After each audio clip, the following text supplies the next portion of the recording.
मेरे परिवारजनों, कांग्रेस और उसके घमंडिया गठबंधन की ये पहली हरकत नहीं है।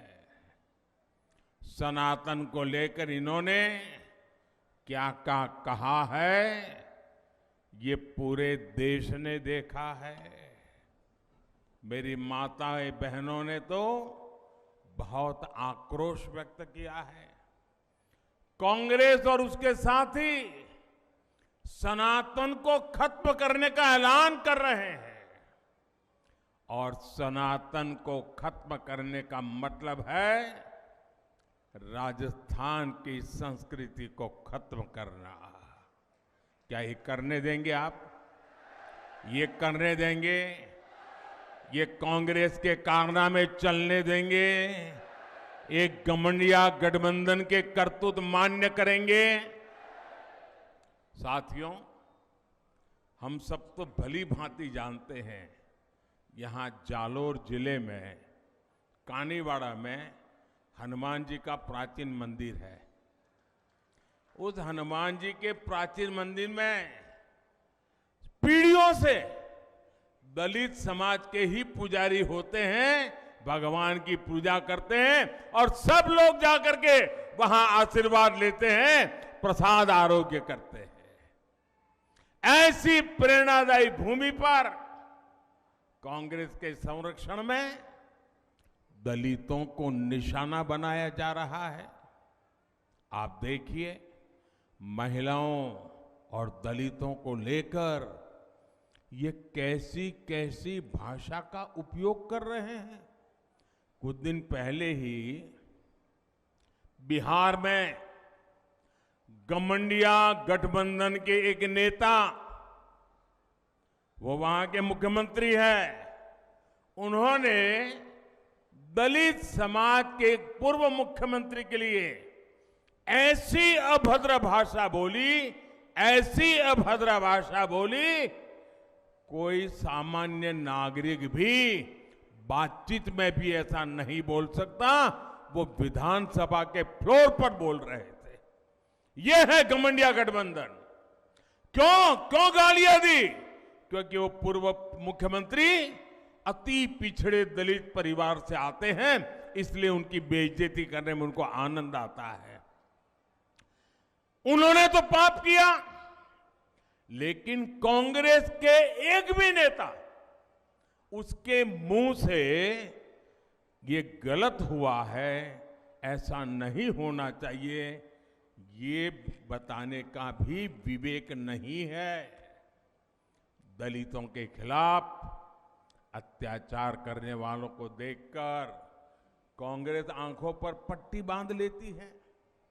यहां राजस्थान में 5 वर्ष तक दलित परिवारों के साथ हुए अत्याचार पर कांग्रेस ने यही किया है। साथियों, जब से महिलाओं को आरक्षण देने वाला कानून नारी शक्ति वंदन अधिनियम पारित हुआ है, तब से इन्होंने महिलाओं के विरुद्ध अभद्र अभियान छेड़ दिया है। घमंडिया गठबंधन के नेताओं ने कैसी कैसी आपत्तिजनक टिप्पणियां हमारी माताओं बहनों के लिए की है। बिहार के मुख्यमंत्री ने तो विधानसभाओं में महिलाओं के प्रति घोर अपमानजनक शब्दों का प्रयोग किया है। लेकिन मजाल है कि कांग्रेस के किसी भी नेता ने कोई आवाज उठाई हो। और यही कांग्रेस का असली चेहरा है, जिसे राजस्थान के लोग पहचान गए हैं। साथियों, महिला विरोधी कांग्रेस कभी महिलाओं का कल्याण नहीं कर सकती, कभी महिलाओं की सुरक्षा नहीं कर सकती। कांग्रेस ने राजस्थान को महिलाओं के खिलाफ अपराध में नंबर 1 बना दिया है। यहां मुख्यमंत्री कहते हैं कि राजस्थान की बहनों बेटियों ने पुलिस थाने में जाकर के उन पर जो अत्याचार हुए, जुल्म हुए, उसकी जो शिकायतें, फरियाद दर्ज की हैं, यहां के मुख्यमंत्री कहते हैं कि ये सारी शिकायतें फर्जी है। क्या कोई मां बहन ऐसी फर्जी शिकायत करे, ऐसा हमारे देश में कभी हो सकता है क्या? आप मुझे बताइए, हो सकता है क्या? कभी कोई महिला, हमारे देश की माताएं बहनें तो ऐसी हैं, थोड़ा सा भी उनके साथ किसी ने बदतमीज की हो तो चुपचाप वहां से चुपचाप चली जाती है। वो सोचती है कि वो बुरा आदमी है, वो अपने घर जाए, मैं अपने काम पे चली जाती हूं। वो कभी झूठ बोलने का तो सोचती भी नहीं है। और जब पुलिस थाने में जाकर के उस पर हुए अत्याचार की बात लिखवाती है तो कुछ तो सच होगा कि नहीं होगा भाई? होगा कि नहीं होगा? अरे मुख्यमंत्री ये कहे कि भाई हम जांच करवाएंगे, वे तो मुख्यमंत्री सर्टिफिकेट देते हैं कि महिलाएं आजकल फर्जी चीजें लिखवा देती हैं। क्या ये महिलाओं का अपमान है कि नहीं है? ऐसे ही जवाब देते हैं क्या? ये महिलाओं का अपमान है कि नहीं है? ये महिलाओं का अपमान है कि नहीं है? ये महिलाओं का अपमान है कि नहीं है? ये अपमान करने वाली सरकार जानी चाहिए कि नहीं जानी चाहिए? पूरे राजस्थान से जानी चाहिए कि नहीं जानी चाहिए?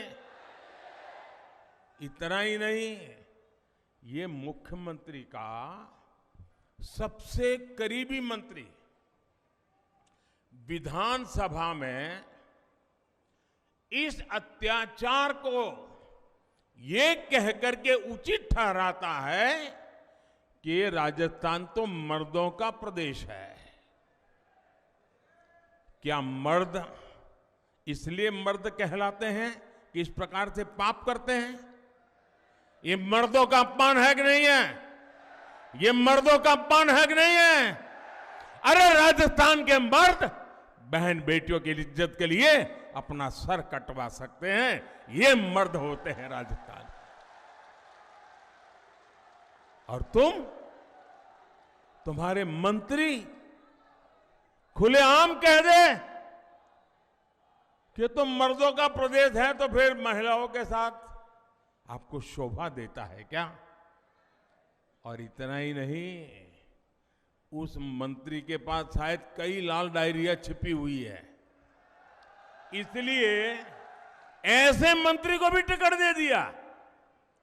इसका मतलब यह हुआ कि महिलाओं पर अत्याचार और जुल्म करने वालों को कांग्रेस की दिल्ली सरकार भी, कांग्रेस के दिल्ली के कारनामे करने वाले लोग भी, कांग्रेस के दिल्ली में बैठे हुए सारे बाजीगर भी ये जादूगर की हर बात मानने लग गए हैं। और इसलिए कांग्रेस और इसके घमंडिया साथियों की मानसिकता एक जैसी है, महिला विरोधी है। मैं राजस्थान की हर बहन बेटी को कहूंगा, आपको राजस्थान से कांग्रेस को साफ करने के बाद ही चैन से बैठना है।